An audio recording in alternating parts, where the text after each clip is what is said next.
ورحمة الله وبركاته. إن الحمد لله نحمده ونستعينه ونستغفره ونعوذ بالله من شرور أنفسنا ومن سيئات أعمالنا. من يهده الله فلا مضل له ومن يضلل فلا هادي له. وأشهد أن لا إله إلا الله وحده لا شريك له وأشهد أن محمدًا عبده ورسوله لا نبي بعده وبعد.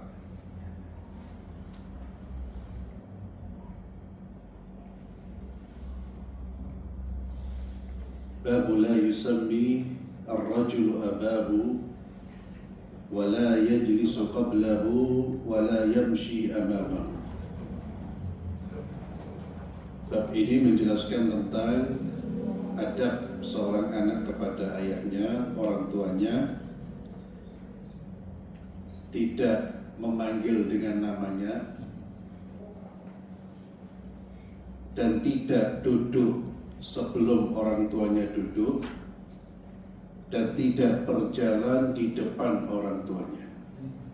Yamshi amamahu itu artinya dia berjalan di depan, orang tuanya di belakang. Dari Hisham bin Urwah, dari ayahnya atau selainnya, anna Abu Hurairah absara rajulain. Abu Hurairah melihat ada dua orang laki-laki. Abu Hurairah sahabat Rasulullah sallallahu alaihi wasallam. Faqala li ahadihima ma hadha minka. Orang ini hubungannya denganmu apa? Faqala abi, yang ditanya itu menjawab, ini ayahku. Lalu Abu Hurairah memberikan nasihat kepada anak tersebut, la tusammihi bi ismi. Jangan kamu panggil dia dengan namanya. Wala tamshi amamahu. Jangan kamu berjalan di depannya. Artinya berjalan mendahuluinya. Wala tajlis qablahu. Jangan kamu duduk sebelum dia duduk. Ini adab-adab yang disampaikan oleh salah seorang sahabat Nabi yang bernama Abu Hurairah radhiyallahu tabaraka wa ta'ala.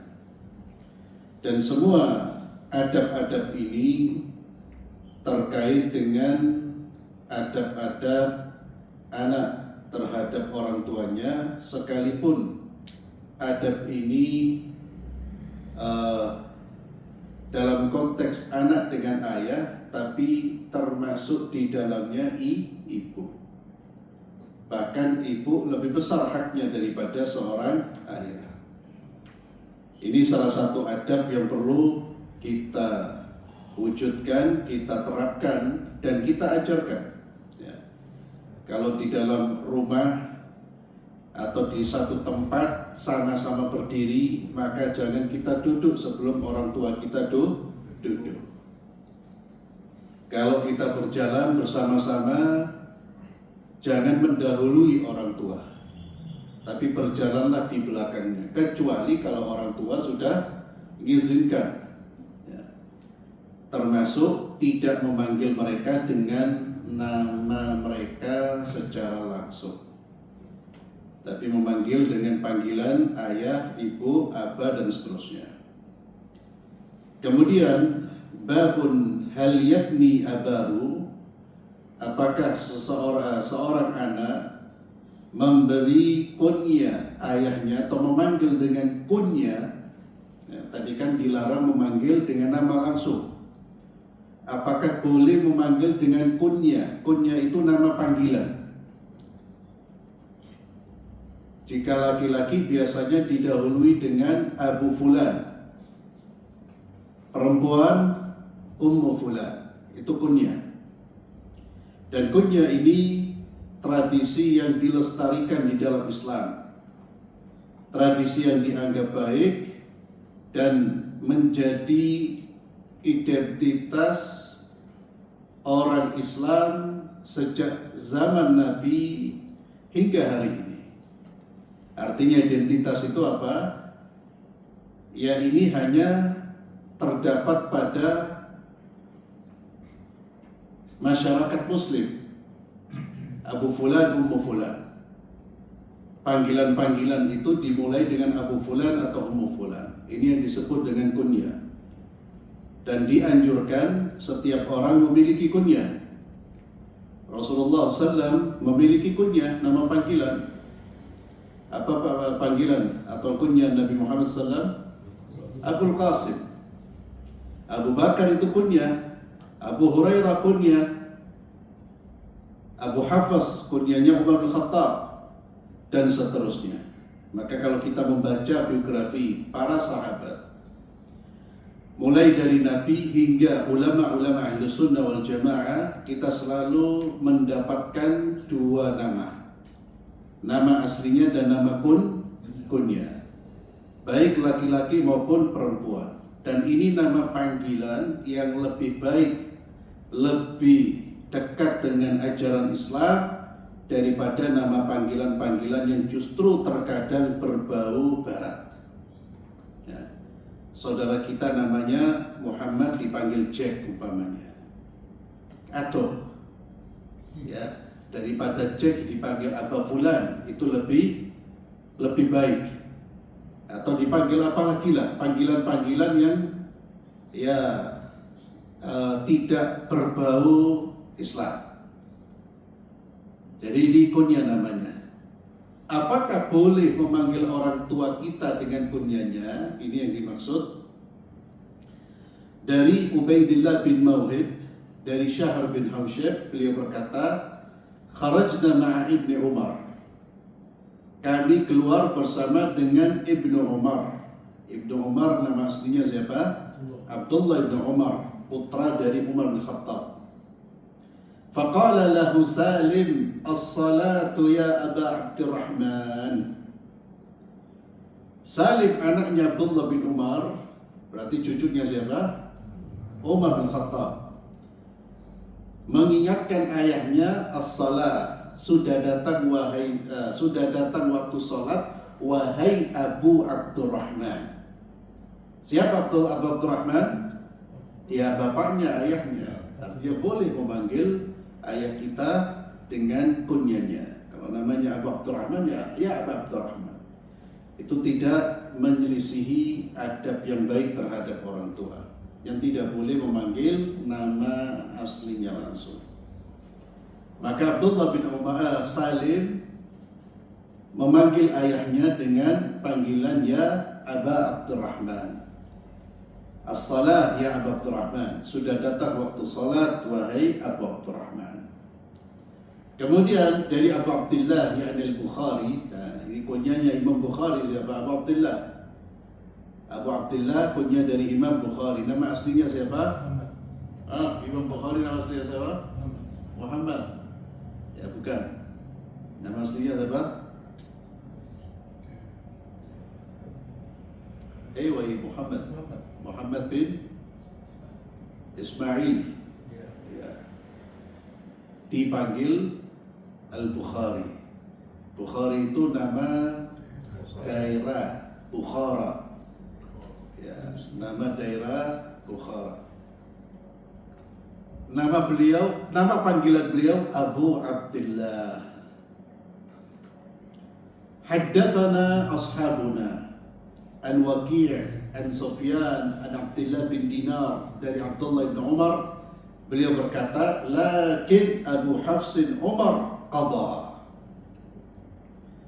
Ya, Abdullah bin Umar ini putranya Umar bin Khattab, ketika menceritakan ayahnya yang sudah memutuskan perkara, beliau menyebutkan lakin Abu Hafs.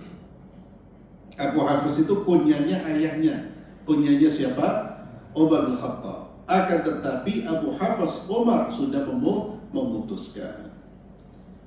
Intinya para sahabat Nabi terkadang menyebut ayah mereka dengan apa? Dengan menyebut nama kunyahnya, Abu Fulan. Kemudian bab selanjutnya wujubu silaturrahim. wajibnya menyambung hubungan kekerabatan. Kekerabatan maknanya lebih luas. Kerabat itu saudara dari ayah, saudara dari ibu. Itu bagian dari kerabat kita.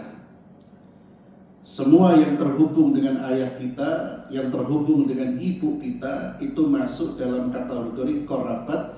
Dan tentunya kedekatan kekerabatan itu berbeda-beda. Dan kerabat atau keluarga, baik dari ayah maupun dari ibu, termasuk saudara-saudari kita, ini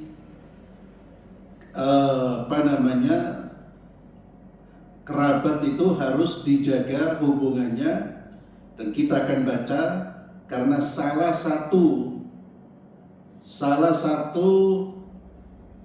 kunci yang bisa membuka pintu surga kita itu yakni dari jalur kerabat. Artinya gara-gara hubungan dengan kekerabatan yang tidak baik, bisa jadi pintu surga tertutup buat kita. Maka ini jalur yang tidak boleh kita remehkan. Orang tua hubungan dengan orang tua wajib kita jaga, tapi itu belum cukup. Termasuk dengan kerabat kita, termasuk yang paling dekat hubungan kekerabatan itu ya saudara-saudari kita. Ya. Dan menyambung itu adalah kewajiban, menjaganya itu juga kewajiban, dan memutuskan salah satu dosa besar yang bisa menyebabkan pelakunya diancam dengan neraka. Kewajiban menjaga hubungan dengan kerabat ini disebutkan di dalam hadis. Ada salah seorang sahabat yang bertanya kepada Rasulullah SAW, "Ya Rasulullah, man abar? Siapa yang aku perlakukan dengan baik?" Nabi menyebut ibumu, ayahmu, ukhtak wa akhak. Ukhtak siapa? Saudarimu dan saudaramu. Itu kerabat yang paling dekat setelah orang tua. Saudarimu dan saudaramu. Maka bagian dari kerabat itu saudara-saudari kita. Dan perhatikan, mereka ini saudara-saudari kita itu juga orang-orang yang paling berhak mendapatkan kebaikan kita sebelum kita berbuat baik kepada orang di luar kerabat kita. Terkadang kita salah dalam menempatkan kebaikan kita. Atau kalau boleh dikatakan salah, atau dikatakan tidak atau kurang tepat. Contohnya apa? Kita terkadang menunjukkan sikap baik kepada kawan kita melebihi sikap baik kita kepada saudara-saudari kita. Padahal mereka haknya lebih besar daripada kawan kita. Terkadang kita lebih halus dalam berbicara, berucap dengan orang luar daripada dengan orang di dalam rumah kita. Padahal mereka lebih berhak mendapatkan kebaikan kita. Ini terkadang kita bersikap itu tidak tepat. Ya, dengan orang luar wajib baik, halus, lembut, silakan. Tapi jangan sampai dengan mereka bersikap baik, tapi dengan saudara-saudari kita tidak bersikap baik. Itu keliru. Sama seperti apalagi kalau kita sopan dengan orang lain, tapi tidak sopan sama abinya, sama uminya. Wah, lebih berat itu, lebih keliru lagi. Maka ketika Nabi ditanya, "Ya Rasulullah, man abar? Siapa yang aku perlakukan dengan baik manusia di atas muka bumi ini? Ibumu, kemudian ayahmu, saudarimu, saudaramu." Dan penyebutan saudari sebelum saudara menunjukkan saudari kita lebih berhak kita perhatikan karena mereka wanita. Ukhtak wa akhak.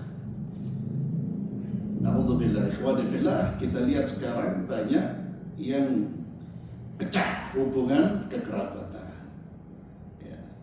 Ini mudah-mudahan di antara kita tidak ada yang sampai putus hubungan. Di luar sana itu banyak sekali. Ya, banyak sekali kejadian di mana adik tidak menegur kakaknya, kakak tidak menegur adiknya. Ini yang terjadi dan ini satu hal yang kita sayangkan.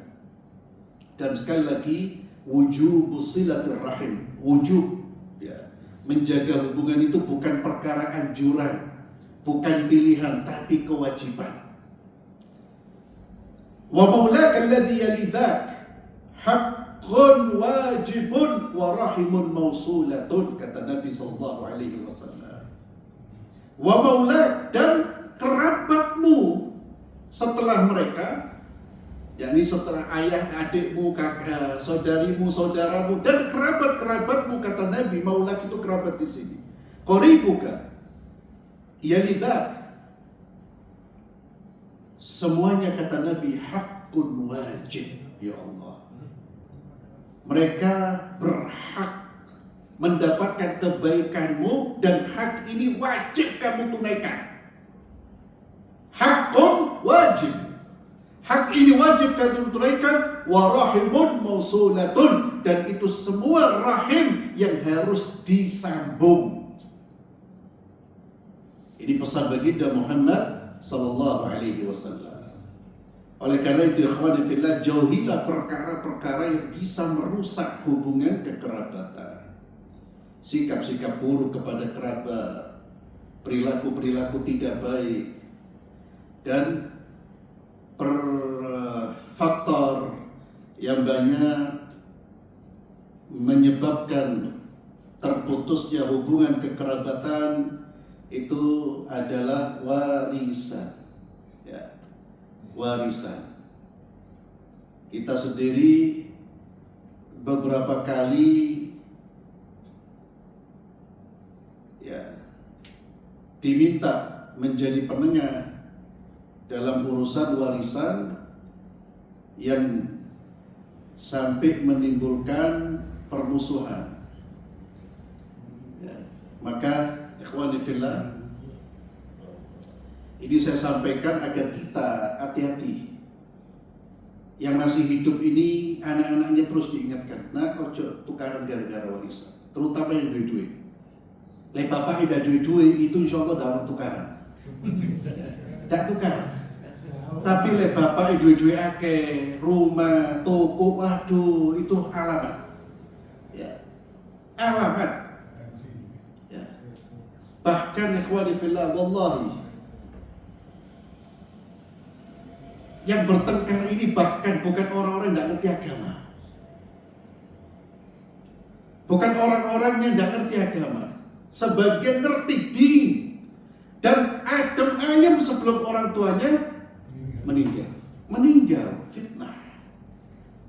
Saya sampaikan ini untuk mengingatkan, diingatkan terus. Hatta anak kita sudah lurus, tetap masalah warisan. Dua ini kadang-kadang buat orang geblak dalam sekejap. Ya. Orang yang taat bisa nenggok gara-gara fulus. Godaan-godaan yang lain mungkin dia bisa, tapi duit segepok, waduh, fitnah besar. Ini yang terjadi. Terkadang kita lihat ini pertikaian, subhanallah, ini padahal orang-orang baik. Ya. Dan mudah-mudahan Allah selesaikan urusan mereka. Fitnah besar karena harta yang begitu banyak. Jadi orang punya harta itu di satu sisi ya, dia wajib mensyukurinya, dia bisa melakukan segala, tapi itu bisa menjadi penyebab datangnya fitnah yang bisa merusak tatanan kehidupan keluarga. Maka kita ingatkan ikhwani fillah, ini betul-betul, dan orang tua itu jangan sampai melakukan hal-hal yang nanti bisa menimbulkan polemik di kemudian hari. Contohnya apa? Ini kasus. Ya, karena kita sudah melihat kasusnya, kita sampaikan agar yang lain tidak sampai terjadi. Terkadang polemik itu muncul apa? Wasiat. Jadi satu sebagian mengatakan bapak punya wasiat, yang lain menolak. Loh, kalau wasiat kan berarti hartanya harus dikeluarkan dulu. Yang satu ngotot, dah abi punya berwasiat. Yang satu bingung tidak ada saksi, tidak ada tulisan. Tukaran. Tidak tahu siapa yang benar. Oleh karena itu hal-hal seperti itu ditulis. Kalau tidak ditulis, dikumpulkan. Iki duit pak, dikiranya anak-anaknya dia khair-khair semua. Tak tahunya dia meninggal. Waduh. Ya. Duit ini ya Allah. Makanya kita belum bisa nilai orang baik, lurus, tidak lurus. Hatta jenggotnya berlebat ya, wallahi. Hatta surbannya tinggi ya. Kalau belum antum kasih amanah masalah fulus, jangan bilang dia baik. Sahih. Ya. Na'am ikhwani fillah. Orang betul-betul dia bisa menjalankan sunnah Rasulullah, ajar Rasulullah. Betul-betul dia bisa menjalankan ajaran Nabi, tapi seringkali terfitnah kalau sudah urusan duit. Ya, dan akan ngomong demikian karena sudah melihat berbagai macamnya. Orang kadang lurus banget gak bisa, masya Allah. Karena masalah ternyata urusan duit. Ya. Urusan duit tak wani dia ngomong qala Rasulullah sallallahu dakwani dia. Kena dia soalnya. Ya. Urusan yang lain ada hadis sahih qala Rasulullah sallallahu. Urusan duit tak wani dia takut. Wedi. Allahu Akbar, ikhwani fillah. Ini salah satu penyebab yang menghancurkan hubungan kekerabatan. Maka kata Nabi, haqqun wajibun wa rahimun mausulatun. Rahim ini harus dijaga. Ikhwani fillah, apa tadi yang saya sampaikan tadi masalah wasiat ini penting. Jangan sampai kita antum ngasih wasiat itu tanpa ditulis. Ya, ini terjadi karena wallah alam siapa yang benar, akhirnya yang satu merasa dia dikasih wasiat, yang lainnya tidak mendengar, tidak ada tulisan, apalagi wasiatnya itu yang diwasiatkan hartanya banyak, walaupun kurang dari sepertiga. Ini salah satu problem yang terjadi di tengah-tengah masyarakat. Oleh karena itu wasiat itu harus ditulis, termasuk pemberian hadiah dari orang tua. Jangan sampai ketika memberi hadiah ada yang tertunda. Dia hidup kalau sudah satu ngasih hadiah, yang lainnya dikasih ketika dia hidup. Itu juga terkadang menimbulkan polemik. Ya. Hal-hal seperti itu yang sebetulnya bisa tidak ada polemik kalau memang dilakukan dengan cara-cara yang Islami. Karena wasiat itu dianjurkan kita menulis. Kalau tidak sampai menulis, saksi semua, didatangkan semua saksi. Kemudian dari Abu Hurairah radhiyallahu anhu beliau berkata, "Lamma nazalat hadhihi al-ayah", tatkala turun firman Allah Subhanahu wa taala, "A'udzu billahi minasyaitonir rajim, wa anzir 'ashiratakal aqrabin", dan berilah peringatan kepada keluarga terdekatmu. Dan ini sekaligus ayat buat kita juga semua, buat kita semua. Di antara bentuk kasih sayang kita kepada keluarga adalah memberi peringatan mereka, mengingatkan mereka dari perkara-perkara yang diharamkan oleh Allah Subhanahu wa taala. Itu salah satu bentuk kasih sayang kita kepada keluarga.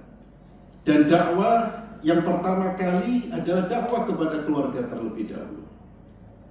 Wa anzir, dan berilah peringatan ya Muhammad sallallahu alaihi wasallam kepada keluargamu yang terdekat. Qama Nabi sallallahu alaihi wasallam, Nabi pun berdiri mengumpulkan keluarganya. Fanada ya bani Ka'ab bin Lu'ay, anqidhu anfusakum minan nar. Selamatkan diri kalian dari api neraka. Ya bani Abd Manaf, anqidhu anfusakum minan nar. Wahai Bani Abd Manaf, selamatkan diri kalian dari api neraka. Ya Bani Hashim, anqidhu anfusakum minan nar, selamatkan diri kalian dari api neraka.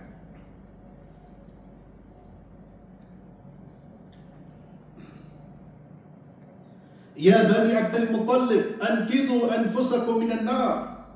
Ya Fatimah binti Muhammad, Ya Fatimah bintu Muhammad, putri Muhammad SAW, anqidhi nafsaki minan nar, selamatkan dirimu dari api neraka.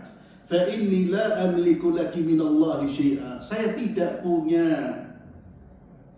kekuatan, kekuasaan yang bisa menolongmu dari adab Allah Subhanahu wa ta'ala.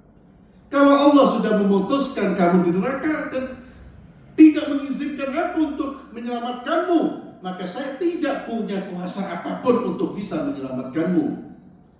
Ghaira anna lakum rahiman sa'abulluha bibalaliha. Hanya saja yang bisa saya lakukan, saya akan terus menjaga hubungan kekerabatan dengan kalian. Menyelamatkan kalian dari neraka saya tidak bisa. Tapi yang bisa saya lakukan, kata Nabi, adalah tetap menjaga hubungan ini tetap basah. Abuluha, yakni menjaga hubungan kekerabatan, itu yang bisa saya lakukan. Ay asilukum fid dunya wa la ughni ankum minallahi syai'a. Hadis ini ikhwani fillah menunjukkan bahwa mengingatkan kerabat dari adab Allah Subhanahu wa ta'ala adalah kewajiban.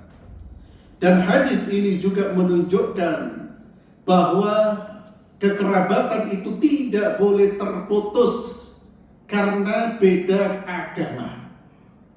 Hubungan kekerabatan tetap harus dijaga. Nabi SAW mengatakan kepada mereka, saya tetap menjaga hubungan dengan kalian.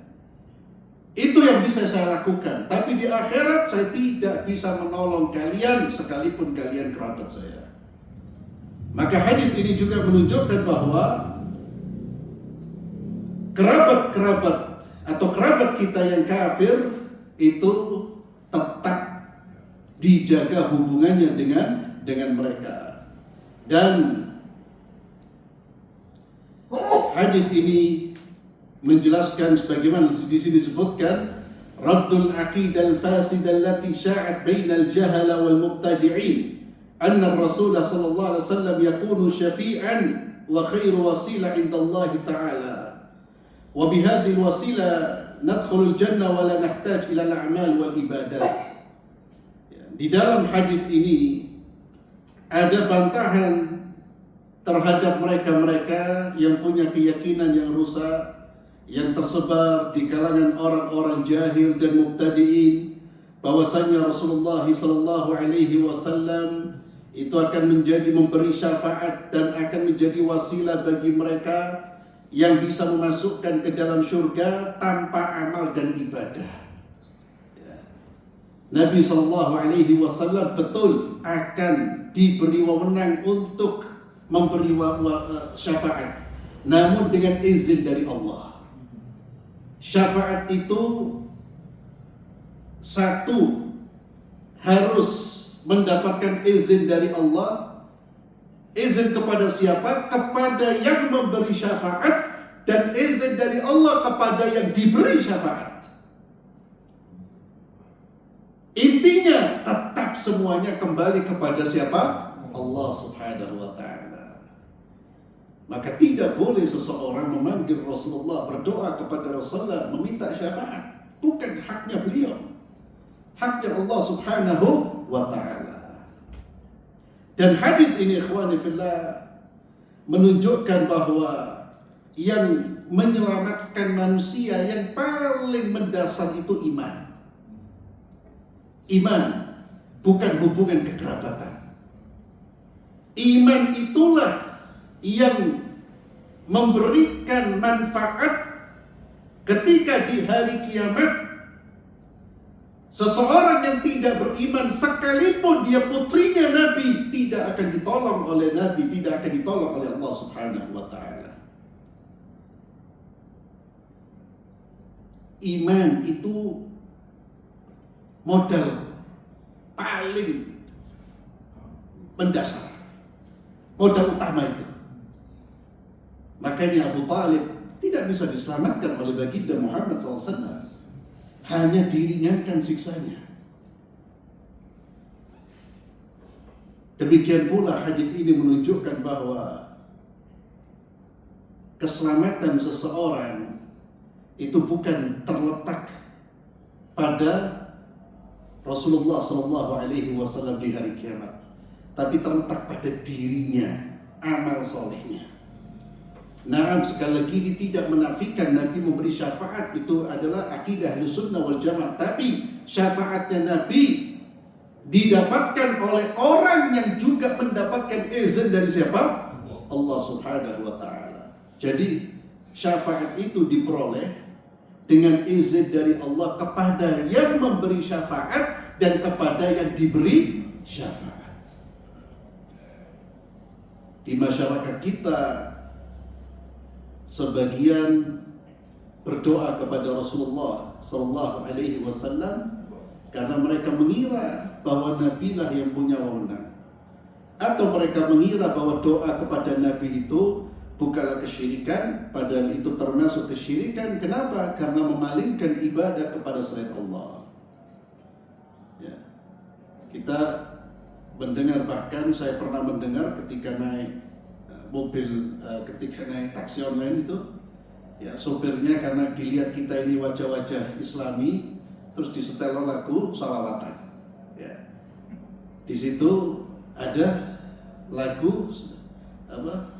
Ya Rasulullah aghithna, ya Rasulullah aghithna. Ya, dan ini sudah masuk. Ya, itu masih di kaset itu. Ya. Afan. Dia kalau saya mungkin pakai flash disk mungkin. Ya, di tip mobil itu, di mobil. Ya Rasulullah aghithna, ya Rasulullah aghithna. Apa artinya? Tolonglah kami. Ya Rasulullah tolonglah kami. Istighatsah kepada siapa? Rasulullah SAW. Lalu kita ingatkan, ya, dan wajib kita mengingatkan. Ini bukan masalah biasa. Kita mengingatkan bahwa seharusnya orang meminta kepada Allah, bukan kepada Rasulullah SAW. Ya. Jawabannya apa? Ya memang demikianlah umat Islam ini, Pak. Masing-masing punya pendapatnya. Ya. Masing-masing punya pendapatnya. Sampian orang Muhammadiyah ya, lu langsung. Saya mau jawab, saya orang Wahabi. akhirnya tetap kita sampaikan, Pak, ya di dalam Al-Quran itu Allah perintahkan kita langsung minta kepada Allah. Ya, Allah berfirman, "Ud'uni astajib lakum." Dan kita lihat doanya para nabi semuanya Allahumma. Doa itu ibadah. Ya tetap jawabannya sama. Ya memang ginilah orang Islam, memang punya pemahaman yang berbeda-beda. Ya gak apa-apa, kita gak boleh bertengkar katanya. Ya Allah, ya wis, ya ditutup punya pemahaman yang berbeda-beda. Ini artinya ikhwan fillah. Ya saya ingat betul itu Pak, 2 atau 3 tahun yang lalu. Itu artinya apa? Di masyarakat kita meminta kepada selain Allah itu sesuatu yang sebagian dianggap biasa. Mereka menganggap apa? Itu bukan minta langsung kepada Nabi, tapi itu minta kepada Nabi agar Nabi memintakan kepada Allah. Ya Allah, jadi bukti sampean. Jadi maksud mereka itu ketika saya menyebut wahai Nabi, saya tidak minta sama, saya minta Nabi itu mintakan saya kepada Allah. Ya. Jadi betul apa yang ditulis oleh Syekh Muhammad bin Abdul Wahhab rahimahullah dalam kitab Kashfus Syubhat. Itu bukan omongan orang-orang dulu, sampai hari ini itu diyakini. Ya. Tawassul bagi mereka, tapi sebetulnya itu langsung berdoa kepada Allah, berdoa kepada Nabi. Ya. Itu nanti kalau diajak bicara itu lebih panjang itu. Ya, kita akan katakan seolah-olah Allah itu ya seperti raja yang zalim. Kita tidak bisa langsung minta sama Allah, harus melalui perantara. Kalau raja yang zalim, pemimpin yang zalim itu kan akses ke dia itu kan tidak mudah. Allah tidak seperti itu ya akhi. Wa idza sa'alaka 'ibadi 'anni fa inni qarib ujibu da'watad da'i idza da'a. Maka hadis ini jelas, bahkan sampai Nabi ngomong sama Fatimah, ya Allah, ya ini Allah Akbar. Fatimah ini putri yang dicintai oleh Rasulullah SAW. Ya Fatimah, anqidhi nafsik, selamatkan dirimu dari neraka. Fa inni la amliku laki min Allah syai'an.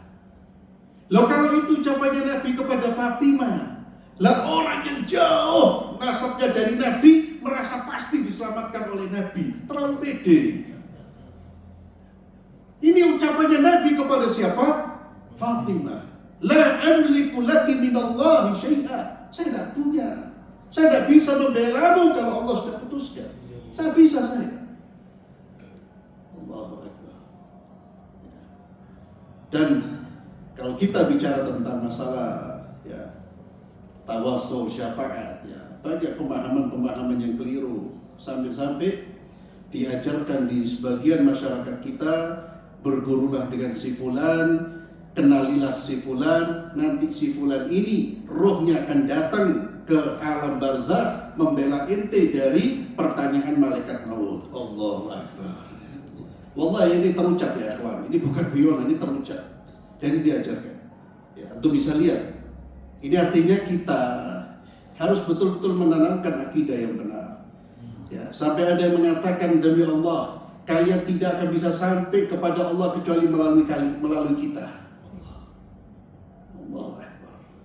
Jadi harus melalui dia. Ya, apa? Dalam maklar. Allah Akbar. Ini hal-hal seperti ini yang kemudian ya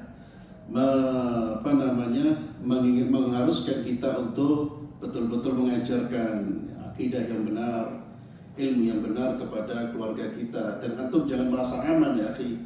Anak-anak kita kadang-kadang sekarang mungkin ya masih dekat dengan kita, tapi ketika muncul generasi berikutnya terputus dengan ilmu, kita tidak bisa tahu bagaimana kondisi mereka. Kemudian silaturahim, kembali dalil tentang silaturahim, ada A'rabiyan, orang Arab Badui, dia datang kepada Rasulullah sallallahu alaihi wasallam, arada lin Nabi sallallahu fi masirihi. Inilah salah satu kelemahan orang Arab Badui itu, kurang beradab, kurang akhlak. Jadi Nabi jalan dicegat sama dia. Dan sifatnya mereka itu, ya satu, ya kurang adab, yang kedua, mereka melakukan apa yang mau dikerjakan tanpa melihat kondisi, situasi, dan apapun. Kalau mau kerja, ya langsung dilakoni. Ya, tidak ada rasa sungkan dan tidak ada apa-apa. Aradha li Nabi fi masiri, dicegat Nabi di tengah jalan. Langsung dia mengatakan, akhbirni ma yuqarribuni minal jannah wa yuba'idun minan nar. Ya, dan ini salah satu juga kebiasaan mereka, tidak basa-basi. Nyegat Nabi langsung, kabarkan, sampaikan kepadaku amalan yang bisa memasukkan ke dalam surga dan menjauhkan dari neraka.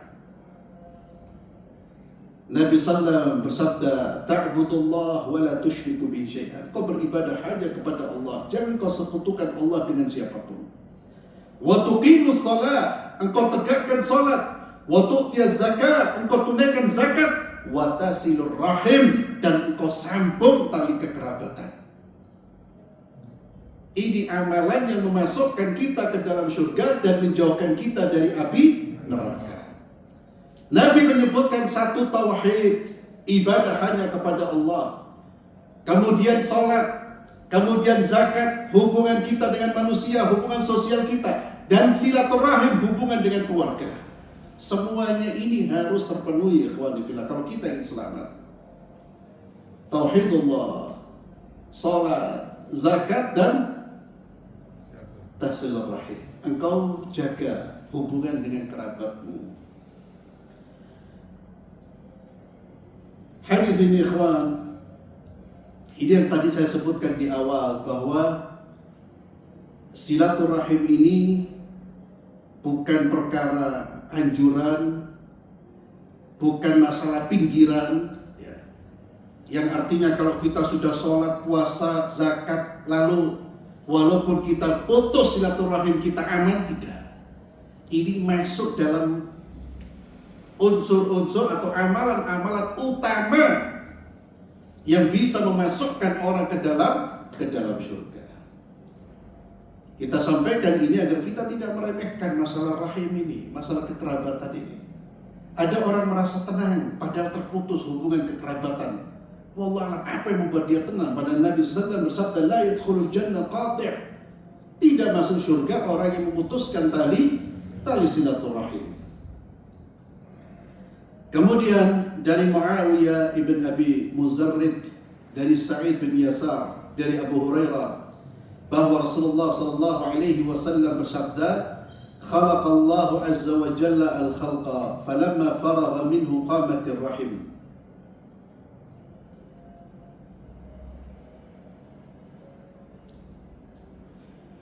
Abu Hurairah berkata bahwa Rasulullah sallallahu alaihi wasallam bersabda, Allah azza wa jalla menciptakan makhluknya. Setelah selesai Allah menciptakan makhluknya, qamatir rahim. Rahim berdiri. Ini teks hadisnya. Di sini dikatakan qamatir rahim yuhtamal atau yahtamil an yakuna 'ala al-haqiqah. Bisa jadi maknanya memang hakiki. Ya ada makhluk yang namanya rahim. Qamatir rahim. Atau bisa jadi dalam kalimat itu ada hadaf, ada yang dihilangkan. Yakni qama malak fatakallam 'ala lisaniha. Berdiri malaikat dan berbicara melalui lisannya. Ala kulli hal, yang terpenting dari hadis ini adalah masalah silaturahimnya, di mana faqala ma qalat hadha maqamul a'id bika minal qati'ah. Qala ala tardayna an asil man wasalaki wa aqta' man qata'aki. Qalat bala ya Rabb. Qala fadzalika lak. Allah Subhanahu wa taala berkata ketika rahim itu berkata kepada Allah, ini makom di mana aku berlindung kepadamu ya Allah dari orang-orang yang memutuskannya. Lalu Allah berkata, maukah atau ridhakah engkau tatkala aku menyambung siapa yang menyambungmu dan aku memutuskan hubungan dengan siapa yang memutuskanmu? Rahim berkata, bala ya Rabb, tentu ya Rabb. Qala fadzalika laki. Itulah yang menjadi milikmu. Artinya apa? Siapa Allah menetapkan siapa yang menyambung tali silaturahim, Allah akan menyambung hubungan dengannya. Siapa yang memutuskan tali silaturahim, Allah akan memutuskan hubungan dengannya. Dan memutuskan hubungan di sini ikhwani fillah, ya tentunya dalam hal-hal kebaikan. Penjagaan Allah, rahmatnya Allah, keberkahan Allah, seluruhnya terputus dari siapa? Orang-orang yang sengaja memutuskan tali silaturahim. Lalu Abu Hurairah radhiyallahu anhu, beliau berkata, iqra'u in syi'tum, bacalah jika kalian menghendaki. Firman Allah, fahal asaitum in tawallaitum an tufsidu fil ardi wa tuqatti'u arhamakum. Surat Muhammad ayat 22. Apakah kalian jika diberi kekuasaan, in tawallaitum, lalu kalian membuat kerusakan di atas muka bumi ini dan memutuskan tali silaturahim? Pertanyaan untuk mengingkari perbuatan orang-orang yang ketika dia berkuasa, dia punya kuasa, dia melakukan berbagai macam kerusakan dan dia pun memutuskan hubungan-hubungan kekerabatan. Apa kata Allah di ayat selanjutnya? Mereka orang dilaknat oleh Allah Subhanahu wa ta'ala. Kemudian ikhwani fillah, dari Abdullah bin Abbas, beliau berkata terkait dengan firman Allah, wa ati dzal qurba haqqahu wal miskina wa ibnas sabil, dan berikan haknya kepada kaum kerabat, orang-orang miskin dan anak dan ibnu sabil. Ibnu sabil adalah orang yang kehabisan bekal ketika atau di tengah-tengah perjalanan. Kata Abdullah bin Abbas ketika beliau membacakan ayat ini, bada'a fa'amarahu bi'aujabil huquq wa dallahu ala afdalil a'mal idza kana 'indahu syai'. Allah memerintahkan dengan kewajiban yang paling wajib, dengan hak yang paling wajib ditunaikan Dan Allah menunjukkan amalan yang terbaik jika seseorang punya harta. Faqala, Allah berfirman, wa ati dzal qurba haqqahu. Siapa yang pertama kali berhak untuk diperlakukan dengan baik dan diberi harta, dibantu, ditolong, dzal qurba, kaum kerabat. Kemudian siapa? Wal miskin, orang-orang miskin di luar kerabatnya. Wa ibnas sabil. Wa 'allamahu idza lam yakun 'indahu syai' kaifa yaqul. Faqala wa imma tu'ridanna 'anhum ibtigha'a rahmatin min rabbika tarjuha faqul lahum qawlan maysura. Ay 'iddatan hasanah ka'annahu qad kana. Nah. Insyaallah kita lanjut pada pertemuan berikutnya. Ini ikhwani fillah terdapat di dalam surat Al-Isra ayat 26 dan senada dengan ayat ini, ayat-ayat yang lain, banyak ayat-ayat yang lain yang menyebutkan kaum kerabat itu lebih didahulukan daripada kelompok-kelompok yang lain dalam persoalan orang yang berhak dibantu. Wa ati dzal qurba. Oleh karena itu ketika seorang muslim dia mendapatkan atau dia memperoleh harta, dia diberi rezeki karunia oleh Allah, harta yang banyak, dan dia ingin membantu orang-orang membutuhkan, yang pertama kali yang harus dia perhatikan adalah kerabat terlebih dahulu. Demi mengamalkan firman Allah Subhanahu wa taala, wa ati dzal qurba haqqahu wal miskina wa ibnas sabil. Demikian pula dengan hadis yang kita baca di awal, ya Rasulullah, siapakah orang yang aku perlakukan dengan baik? Ibumu, ayahmu, saudarimu, saudaramu, kerabat-kerabatmu. Itulah urutan-urutan manusia yang berhak mendapatkan perlakuan baik kita, pertolongan dan bantuan kita. Wallahu a'lam bishawab. Kita akhiri dengan doa kafaratul majlis. Subhanakallahumma bihamdik, asyhadu an la ilaha illa anta astaghfiruka wa atubu ilaik. Assalamualaikum warahmatullahi wabarakatuh. Waalaikumsalam warahmatullahi wabarakatuh.